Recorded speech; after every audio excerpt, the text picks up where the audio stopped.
Hello everyone, welcome back. This is Tristan here from 𝗨𝗣𝗏𝗏𝗧, and for this video, I'll be going over NASDAQ. We'll just do some technical analysis. We'll go through what the price levels look like and what the draw for the intra-week bias can be, and we'll drop down from the weekly down into 4-hour time frame and see if we can see some setups. But before we drop down into the charts, we can first have a look at Forex Factory news that are coming up for the rest of the week. So on Wednesday, we have federal funds rate, FOMC. Going into Thursday, we have unemployment's claim, and then on Friday, we have PMI. So we do have a red folder heavy day for heavy week from starting from Wednesday all the way until Friday. So just keeping that in mind, we may expect volatility right around these times. So on Wednesday, we may expect volatility around the PM session. Thursdays, it will be for the opening, and Friday will be the same. So indices normally open around 9:30, so you may expect heavy volatility on Thursday and Friday. But then on Wednesday, we'll have volatility coming in the afternoon. But because of the anticipation of the market moves can be erratic in even Asia and even in London. So if it's a large range day, you be wary of how you trade your analysis based on what the draw looks like, what the market tells you based on the PA. So moving that out of the way, we can quickly have a look at the chart. So starting from the weekly, at this point, we have seen, like on last week, we had last week we had an indecisive doji sort of candle, and then that was the reason we saw a push down, because we came into an extreme zone. In the next following week, we had a rejection candle form, but the lows were respected, and now we are pushing back up. So at this point, we can mark this as the range high for now, and we can mark this as the range low. So that will be our weekly biases higher time frame range, and then we can mark out the internal range. So at the moment, we do not have a low that is formed, it's confirmed basically, but we do have a high. So we have an internal high that we have around here. So we can just do this a little bit lighter. So that will be our internal swing range on the weekly, and we can also mark out our 50% for that weekly range. I like to actually remove this and that, move background and extend it to the right, maybe make it a bit more prominent so we have an idea. Like, yep, there you go, a bit better. So right now, looking at this, we do see the price pushed up into the premium, and now we are finding some sort of support around the mid of the overall range. First thing we can see is that there is an immediate rebalance, which we can draw it around here. So the price came in, we had immediate rebalance in here, price pushed up, we have a sweep of the high, and now draw can either be two areas. We can look at draw somewhere around in this mid-range, or drop down below into the discount, and then we can start forming some sort of price action for the further move to the upside. But at this point, this 50% and the mid-range of the immediate rebalance price range looks like there will be more favorable drawn liquidity for the weekly, and we can see some rejection around here because we do see a sweep of the highs right around here. So we failed to close above it. We do not have any displacement, and we're just telling us that we may start drawing to the downside, but that is not confirmed just yet. For that, I would also expect a sweep of the highs one more time, and once we have the sweep of the highs, then this area and then the fair value gaps around here, they form very decent areas for downside target. But I do understand this is a weekly time frame, so we can drop down into the daily to see what our daily bias looks like, and bring it out here. So that was our weekly range high, weekly range low, and this is 50% on the weekly.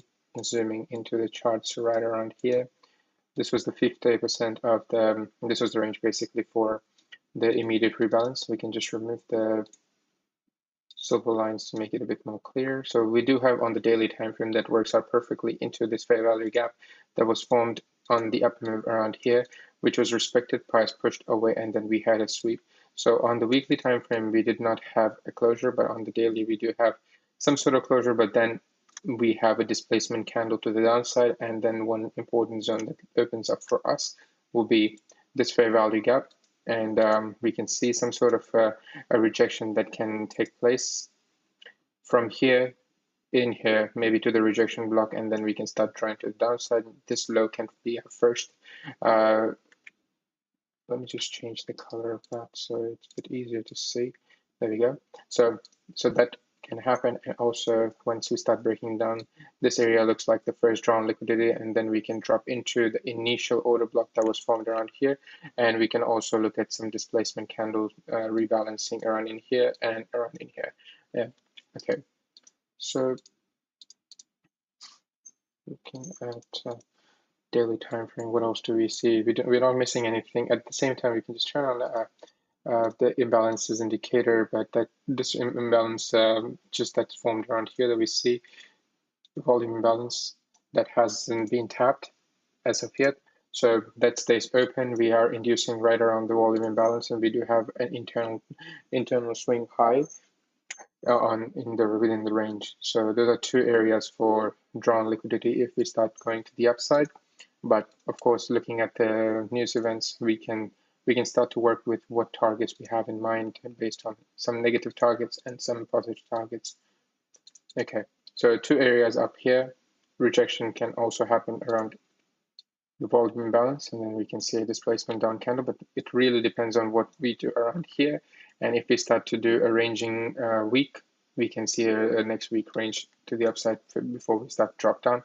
And also the reason why I am a little bit bearish at this point is because we have a breaker structure on the daily to the downside, and now we're displacing up. So every time we have a breaker structure now within the range, so we have a breaker structure, now we are in the pullback phase, and if the bearish trend is supposed to continue, we will start rejecting around the high, and then we can start displacing to the low. So so in SMC terms, we do need to make so the high needs to be supported basically.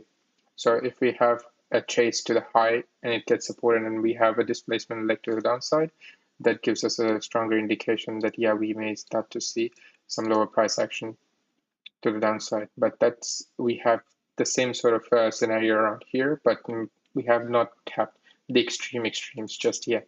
So when I say the extremes, I can just flip this around.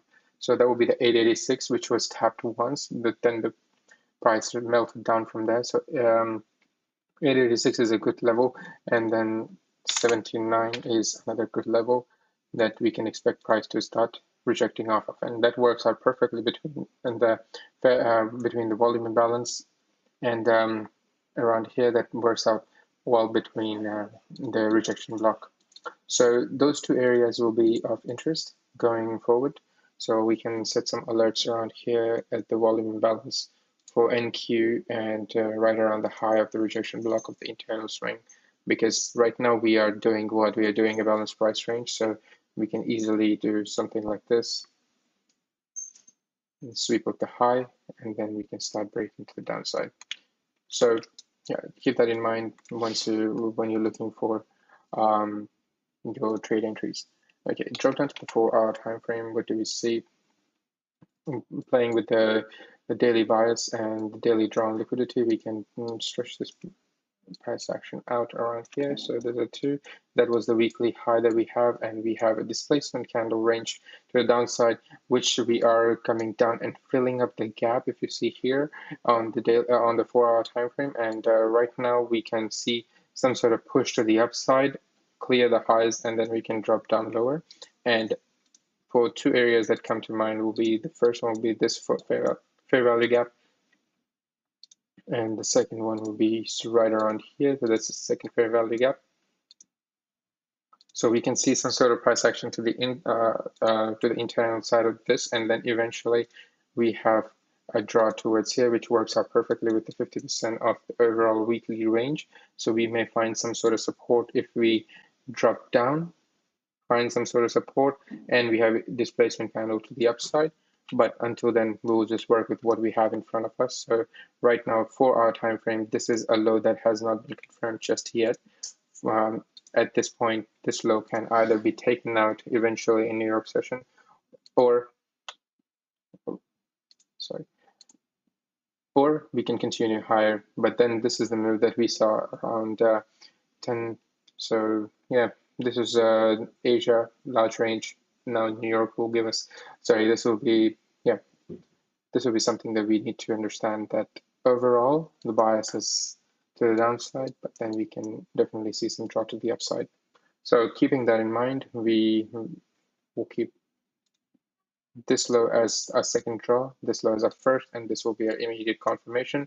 And our entries can slowly form between these areas. At least 50% of the fair value gap needs to be respected if we are planning to go down from here, or we continue down from there. So yeah.